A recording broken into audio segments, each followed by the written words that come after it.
Bharatiya Janata party की हर एक जीत से लेकर रणनीति की जब भी चर्चा होती है तो उसका श्रेय भाजपा के चाणक्य अमित शाह को दिया जाता है।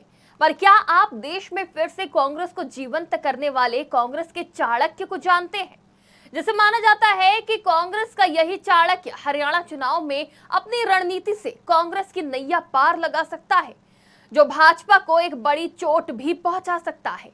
नमस्कार, आज की खबर में आपका स्वागत है। मैं हूं आपके साथ शिखा मेहरोत्रा। जब बात कांग्रेस की चुनावी जीत की होती है तो पर्दे के पीछे एक शख्स का नाम बार बार सामने आता है, सुनील कनुगोलू, जिसे राहुल गांधी का दिमाग तक कहा जाता है।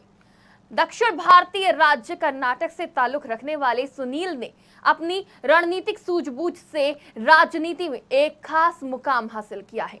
कभी बीजेपी के लिए काम कर चुके कनुगोलू अब राहुल गांधी के करीबी हैं और कांग्रेस के लिए एक अनमोल रत्न बन गए हैं, जिन्हें अब कांग्रेस का चाणक्य कहा जाता है। सुनील कनुगोलू का नाम राजनीति में तब खास तौर पर उभरा जब उन्होंने 2023 के कर्नाटक और तेलंगाना विधानसभा चुनावों में कांग्रेस को बड़ी जीत दिलाने में महत्वपूर्ण भूमिका निभाई। इस जीत ने न सिर्फ कांग्रेस को नई ऊर्जा दी, बल्कि कनुगोलू की काबिलियत को भी साबित कर दिया।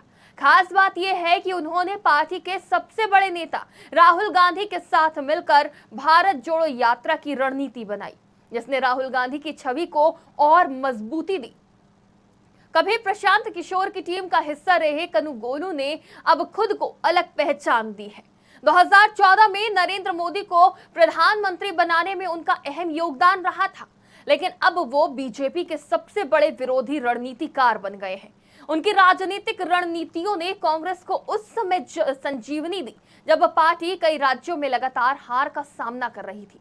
सुनील कनुगोलू की शिक्षा चेन्नई और अमेरिका से हुई है, जो उनकी अंतर्राष्ट्रीय सोच और गहरी राजनीतिक समझ को दर्शाती है।